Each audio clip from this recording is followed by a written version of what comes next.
पिछले वीडियो में आपने देखा था मोशन के बारे में। हमने एक ग्राफ प्लॉट करके आपको समझाया था, जिसमें डिवीजन भी बताए थे कि टाइप्स ऑफ मोशन क्या होता है और किस प्रकार से उसको डिवाइड कर सकते हैं। तो आपने टाइप ऑफ मोशन में देखा था horizontal motion, vertical motion. Horizontal motion में आपने देखा हमने डिवाइड कर दिया था uniform motion and non uniform motion, और उसका डिसीजन भी हुआ। और ये भी हमने बताया कि मोशन में जो भी इक्वेशंस तैयार होते हैं किस तरह से उसको रिटेन किया जाता है। तो लीनियर इक्वेशन ऑफ मोशन आपको लिख कर दिया गया था, जहाँ बताया गया ए की मैग्नीट्यूड कांस्टेंट होगी और एक्सलेशन या रिटार्डेशन में कब पॉजिटिव या नेगेटिव लिया जाएगा। तो आज हम आपको वर्टिकल मोशन में बताने जा रहे हैं। Motion under the effect of gravity या मोशन इन वन डायमेंशन में आप ले रहे हैं वर्टिकल डायरेक्शन ले रहे हैं, ऊर्ध्वाधर दिशा में किसी कण की गति या ऊर्ध्वाधर दिशा में किसी कण की धीमी गति, इस पर डिस्कशन होने जा रहा है। तो देखिए, मान लीजिए कि वर्टिकल है, इसमें वर्टिकली अपवर्ड भी आप ले सकते हैं। अगर वर्टिकली अपवर्ड डायरेक्शन ले रहे हैं या डाउनवर्ड किसी ब्लॉक को आप किसी वेलोसिटी से थ्रो कर रहे हैं, जैसे ये वेलोसिटी से, तो अब जाते समय अर्थ के रिस्पेक्ट में रिटार्डेशन हो रहा है। फाइनल वेलोसिटी कहीं आप जीरो ले लीजिए, जैसे यहाँ फाइनल वेलोसिटी जीरो हो गया। और ग्रेविटी का इफेक्ट ऑल ओवर ए से बी तक मान लीजिए कि यूनिफॉर्म में रिटार्डेशन है, तो आप माइनस जी, अर्थात जहाँ पर ए आप लिख रहे थे वहाँ पर हम माइनस जी का यूज कर लेंगे। लेकिन कभी कभी आपने सुना होगा कि आपको भी हम रेफरेंस ऊपर लेके प्लस और डाउनवर्ड को माइनस ले सकते हैं। तो इसमें इन जनरल जो ऑब्जर्वेशन वही लेके चलिए। अब इसमें कोई जरूरी नहीं है कि हमें कहें कि आप प्लस लीजिए डाउनवर्ड माइनस और रेफरेंस लीजिए कोई जाए आप ऊपर मान लीजिए। तो आप इसको अगर करिए, क्योंकि जो आपका प्रॉब्लम है इसी बेसिस ही मिलेगा। अर्थात डाउनवर्ड आने पर वेलोसिटी सेल्फ इंक्रीज होगी और जी को आप क्या मान लीजिए, प्लस मान लीजिए। वेलोसिटी इंक्रीज हो रही है, जी को आप प्लस मान लीजिए। तो इस तरह से जो linear equation under the effect of gravity होगा, तो आपको क्लियर हो गया। V equal to u plus minus g t या h equal to u t plus minus half g t square, v square u square plus minus two g h या h n h एनवे second में तय की गई ऊंचाई, तो u plus minus g by two n minus one, जैसा दिया हो। जैसा भी हमने बताया, वेलोसिटी इंक्रीज हो रही हो, एक्सेलरेशन तो आप प्लस लिखिए, आपके लिए शो कर रहे हैं पॉजिटिव है। रिटार्डेशन तो डाउनवर्ड शो कर रहे हैं, वेलोसिटी नेगेटिव है, ये दिखाया गया था। तो आपने ये क्वेश्चंस लिख लिए और 4 वहाँ पर भी लिख कर दिया गया था, सिर्फ हमने इसको चेंज कर दिया। जो डिस्टेंस था वो एच के रूप में ले लिया गया। बहुत ईजी है, सबको आता है, तो इस पर समय लॉस करने की जरूरत नहीं है। आप इसको जानते हैं तो आप देख सकते हैं आगे। तो चलिए आगे देखिए।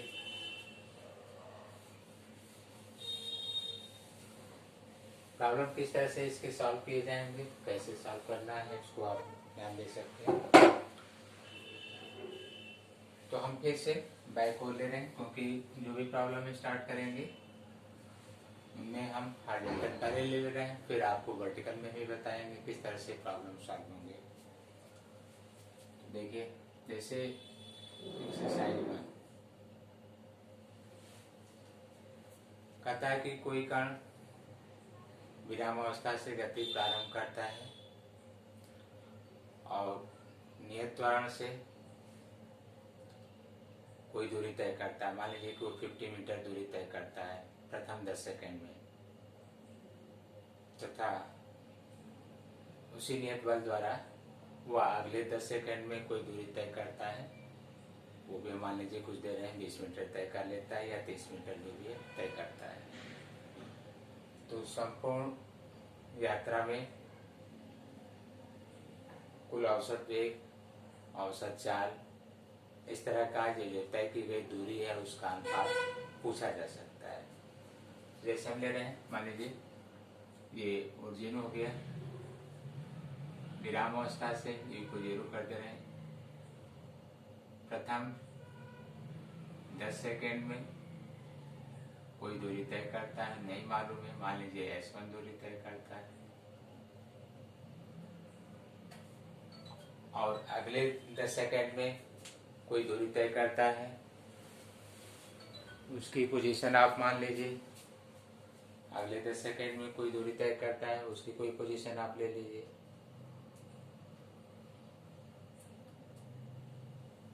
देखिए क्या आता है। तो इस तरह से आप S2 मान लीजिए और 10 सेकेंड फिर दिया जा रहा है, इसको C मान लीजिए। तो कहा जाता है कि find relation between S1 and S2। S1 और S2 में क्या रिलेशन होगा आपको डिफाइन करना है। तो आप ध्यान देंगे तो आप कर सकते हैं, बहुत इजी है। तो चलिए देखिए, रूल भी देखिए क्या प्रोसेस है इसका। तो S1 जब आप सॉल्व करेंगे तो स्टार्टिंग हमेशा यहीं से रखिएगा। प्रथम 10 सेकेंड में या फर्स्ट 10 सेकेंड में जो डिस्टेंस है S1 है, तो ये 0 हो गया। रेस्ट में हाफ कांस्टेंट या नेत्रन से कहा जा रहा था, तो आप ये ले सकते हैं AT², ये आपको मिला। S1 ज्ञात भी करना चाहें तो हो जाएगा हाफ A × 100, या आप 50 लिख सकते हैं। फिर से देखिए, अब नेक्स्ट 10 सेकेंड के लिए तो आप इसको ना लीजिए, फिर से यहीं से ले लीजिए, टोटल टाइम यूज करिए। ये इस क्वेश्चन का मेन ट्रिक है। आपको हमेशा ओरिजिन से स्टार्ट करना है। क्वेश्चन में क्या कहता है कि कोई कण विराम अवस्था से गति प्रारंभ करता है प्रथम 10 सेकेंड में, फिर कहता है अगले 10 सेकेंड में। तो जब प्रथम 10 सेकेंड में तो ये आपने सॉल्व किया, फिर उसी फोर्स के प्रभाव से या नियंत्रण से आगे बढ़ रहा है, तो अगले 10 सेकेंड में तो आपने टोटल टाइम 20 कर लिया, और टोटल डिस्टेंस आपको मिला S1 + S2, ये टोटल डिस्टेंस आ गया। अब आप फिर रेस्ट से टोटल ले लीजिए, अर्थात 0 + हाफ, ये टोटल टाइम आपको 20 मिला है, स्क्वायर कर लीजिए। S1 की कोई वैल्यू रख दीजिए यहाँ पर जो भी आया है। तो आप यहाँ से S2 सॉल्व कर लेंगे, हाफ A × 400। तो आपने देखा और ये सॉल्व हो गया 200। इसको ट्रांसफर कर दीजिए, तो S2 आ गया 150, माइनस यहाँ सब्ट्रैक्ट हो जाएगा, ये 200 A के इक्वल है। तो आपको S2 प्राप्त हो गया। अब कहा जाता है कि relation between S1 and S2, question दिया गया था relation between S1 and S2, तो आप इनका रेशियो ले लीजिए, रिलेशन आपको मालूम हो जाएगा। जैसे S1/S2, S1/S2, तो आप इसका रेशियो लेकर दिखा दीजिए।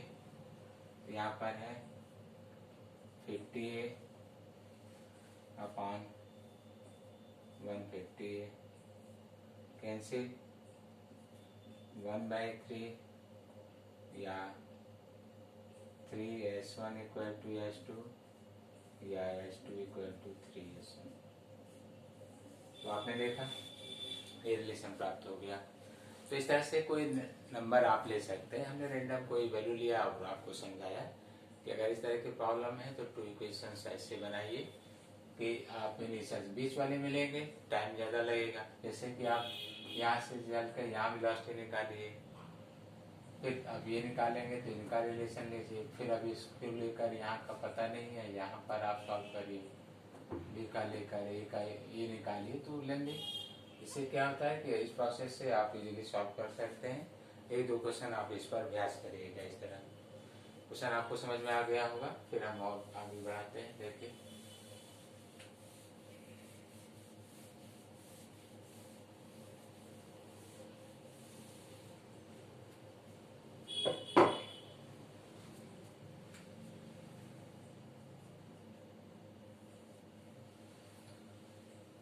कभी कभी आप लोग कंफ्यूजन हो जा करते हैं, जैसे कि 3rd सेकेंड और 3 सेकेंड दोनों में अंतर है। जैसे कोई कण विराम अवस्था से गति प्रारंभ करता है तथा नियत त्वरण 4 मीटर पर सेकेंड स्क्वायर के नियत त्वरण से या कांस्टेंट एक्सीलरेशन से वो गति करता है रेखी पथ पर या 1 डायमेंशन मोशन करता है। तो किसी समय 3वें सेकेंड में, जैसे टी को हम 3rd कह रहे हैं, 3वें सेकेंड में तय की गई दूरी या विस्थापन क्या होगी? तो distance or displacement covered by any particle during motion along straight line after 3rd second या at 3rd सेकेंड where constant acceleration is 4 metre पर सेकेंड स्क्वायर। तो आपको ये वाला फॉर्मूला यूज करना चाहिए, जैसे एस एन एफ दिया गया था u प्लस a/2 2n-1, इसका आप यूज करिए। यहाँ पर कहा जा रहा है 3वें सेकेंड में इनिशियल 0 विरामावस्था से कहा जा रहा था, ये 4 दिया गया है, 2 × 3 - 1, तो आपको आंसर मिल गया 2 × 5 10 मीटर। यूनिट जो है आपको दिया गया है, उस हिसाब से आप देख सकते हैं। तो ये फॉर्मूला लगेगा, हिंदी में हम आपको बता रहे हैं। 3वें सेकेंड वे शब्द होता है, बाकी यहाँ 3rd तो बोल रहे हैं। लेकिन कुछ 3 सेकेंड में तय की गई दूरी ज्ञात करिए। तो distance travel in 3 second, in 3 second, तो ये 0 है, 50 + ½ AT²। तो आफ्टर 3 सेकेंड, तो S = ½ A हमने 4 दिया है, 3 का स्क्वायर 9 हो जाएगा, 2 × 9 18 मीटर। तो 3 सेकेंड में को तय की गई दूरी, 3वें सेकेंड में तय की गई दूरी देखिए अलग अलग है। ये पर्टिकुलर 1 सेकेंड का होता है। अगर कोई कंफ्यूजन है तो आपको बता दे रहे हैं अंतिम 1 सेकेंड में। जैसे मान लीजिए हम 3 सेकेंड के या 3वें सेकेंड में तय की गई दूरी की बात कर रहे थे, तो आप इसको ऐसे देख सकते हैं, जैसे ये 1st सेकेंड और ये 3rd, 1st सेकेंड और ये 3rd। तो अंतिम जो एक समय में तय की गई दूरी है वो यहाँ पर ही चर्चा है, क्योंकि 2 सेकेंड तो आपने पहले ले लिया यहाँ से, 1st सेकेंड सेकेंड। अब जो अंतिम सेकेंड, तो अंतिम 1 सेकेंड में, तो अंतिम 1 सेकेंड में तय की गई दूरी, तो अगर अंतिम 1 सेकेंड 3rd है तो यहाँ 3rd लिखा जाएगा, अगर यहाँ 4th होता है तो यहाँ 4 लिखा जाता है। ये प्रोसेस होता है और उसको आप ध्यान दें।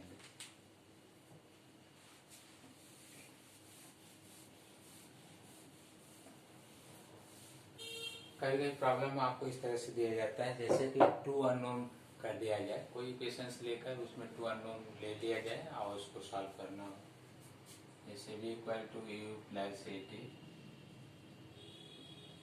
अब यहाँ से 2 अननोन दिया जा सकता है, 2 इक्वेशंस बनाने होंगे और उसको सॉल्व करना है। जैसे कि कोई कारण जिसका प्रारंभिक वेग कोई दे दिया जाए, मान लीजिए कि प्रारंभिक वेग है उसका 10 मीटर पर सेकेंड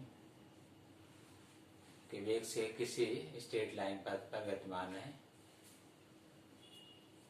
और नियत बल या नियत त्वरण के प्रभाव से गति कर रहा है। कहा गया कि 5 सेकेंड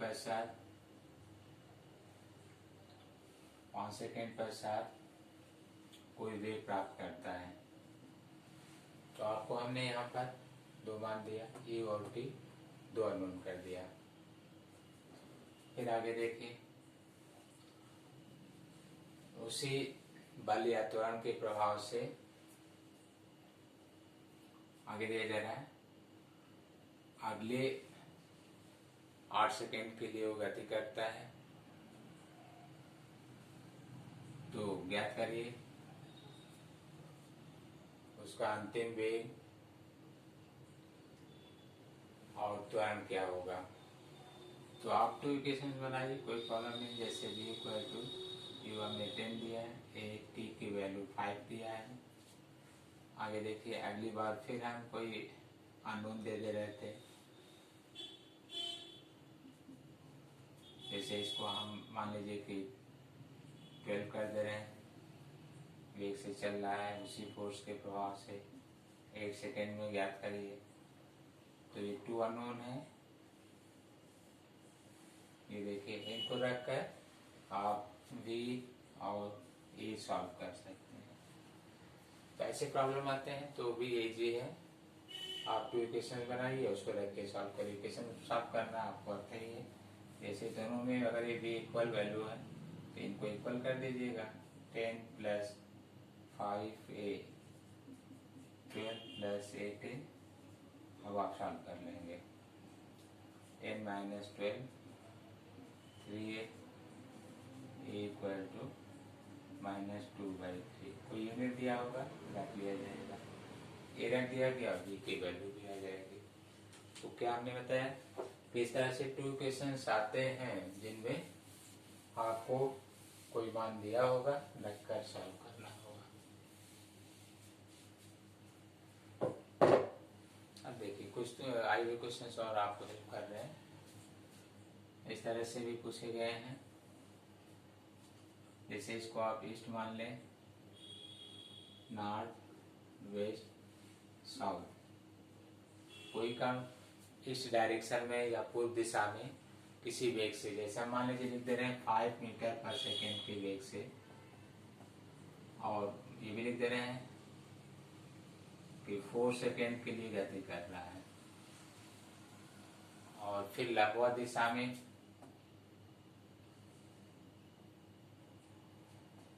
सीधा ले रहे हैं। लंबवत दिशा में 10 मीटर पर सेकेंड की चाल से 4 सेकेंड के लिए गति कर रहा है, या 6 कर दे रहे हैं, 6 सेकेंड के लिए गति कर रहा है। तो संपूर्ण यात्रा के लिए औसत वेग या एवरेज वेलोसिटी ड्यूरिंग मोशन या होल मोशन फॉर 10 सेकेंड। जैसे 4 ये है, 6 ये है। तो क्या हम क्वेश्चन दे रहे हैं, समझ में आ रहा होगा। कोई कण जो है प्रथम पूर्व दिशा में एक नियत चाल या वेग से, जिसमें लिखे हैं 5 मीटर पर सेकेंड की चाल या वेग से गतिमान है, और 4 सेकेंड पश्चात वो लंबवत दिशा में ऊपर की तरफ या उत्तर की तरफ 10 मीटर पर सेकेंड की चाल से गति करता है, और 6 सेकेंड के लिए गति करता है। तो संपूर्ण यात्रा का औसत वेग या औसत चाल क्या होगी। अगर आपसे वेग कहा जा रहा है average velocity during complete motion, तो एवरेज वेलोसिटी के लिए आप कहते हैं टोटल या डिस्प्लेसमेंट अपॉन टोटल टाइम। तो जो डिस्प्लेसमेंट टोटल आपको चाहिए, डिस्प्लेसमेंट अपॉन टोटल टाइम। तो देखिए, तो यहाँ से ओरिजिन से ही आपको डिस्प्लेसमेंट मिलेगा। ये डिस्प्लेसमेंट हो गया ओरिजिन से, और ये आपको ज्ञात करना होगा। अर्थात पहले हमें ये मालूम हो कि x कितना है, y कितना है, तो जो टोटल डिस्प्लेसमेंट है वो भी ज्ञात हो जाएगा। और टाइम टोटल तो आप देख ही रहे, 4 + 6 ये आ रहा है। तो आप निकाल सकते हैं। देखिए, वो ये डिस्टेंस जो होगा यहाँ से यहाँ तक या डिस्प्लेसमेंट, तो v × t मल्टीप्लाई कर लीजिए, 4 × 5 तो 20 मीटर ये आ गया। इसी तरह से ए भी निकाल लीजिए। जब आप ए भी सॉल्व करेंगे तो इसका मल्टीप्लाई कर लीजिए, तो यह है 10 × 6 या 60 मीटर आ गया। आपने देखा। अब इसको निकालना है तो दोनों का रूट लेके यहाँ रख दीजिए, तो अंडर रूट, यहाँ देखिए 20 का स्क्वायर प्लस 60 का स्क्वायर अपॉन 10। तो आपने एवरेज वेलोसिटी निकाल लिया। जो भी आए सॉल्व करने से कोई फर्क नहीं है, बस ये सिस्टम आपको आना चाहिए कि क्या कहा जा रहा है। यहाँ पर आप सॉल्व भी कर लेंगे।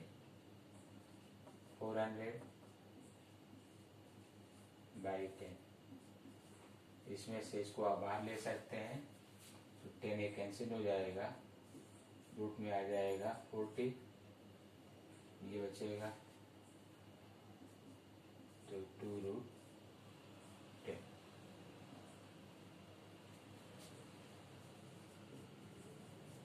तो ये इजी है, बहुत ज़्यादा प्रॉब्लम नहीं है। हाँ, ये चीज़ ध्यान देना होगा कि हम आपको जो दिए थे अभी एवरेज वेलोसिटी, ऐसे लिख भी दे रहे हैं यहाँ पर एवरेज वेलोसिटी, लेकिन एक अंतर आएगा अगर आपसे कहा जाता है एवरेज स्पीड। एवरेज स्पीड तो आप जानते हैं यहाँ पर टोटल डिस्टेंस की बात होती, टोटल डिस्टेंस की यहाँ बात होती, और यहाँ पर टोटल टाइम तो रहेगा ही, टोटल टाइम। तो टोटल डिस्टेंस में हम ये डिस्प्लेसमेंट शॉर्टेज डिस्टेंस नहीं लेंगे। ये जो डिस्टेंस कवर किया था 20 था, ये 60 था। 20 प्लस 60, टाइम 10 दिया गया था, 80/10, तो 8 मीटर पर सेकेंड। तो दोनों में देखिए क्वेश्चन एक है लेकिन वैल्यू अलग अलग आया है, तो और इजी भी है। इस तरह से इस स्टेटमेंट दिया रहता है। ये आपको ग्राफ वगैरह खींच कर नहीं देता है कि कोई ग्राफ खींचा है और आप उसको सॉल्व कर लीजिए। कोई स्टेटमेंट वगैरह होता है जो दे दिया जाता है, वो आप ध्यान देंगे। तो हमने क्या बताया, क्वेश्चन में कोई प्रॉब्लम तो हो नहीं रही होगी, क्योंकि ये कहा जा रहा है कि कोई कण पूर्व दिशा में एक नियत चाल से 4 सेकेंड के लिए या नियत वेग से 4 सेकेंड के लिए गतिमान है तथा 4 सेकेंड पश्चात वह नॉर्थ डायरेक्शन में लंबवत दिशा में 10 मीटर पर सेकेंड की चाल या वेग से गति करता है।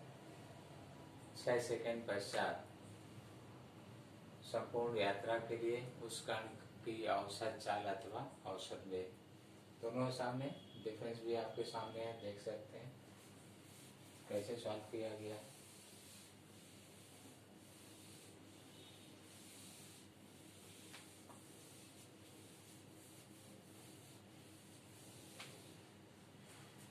तो इस तरह से क्वेश्चंस आप सॉल्व करेंगे।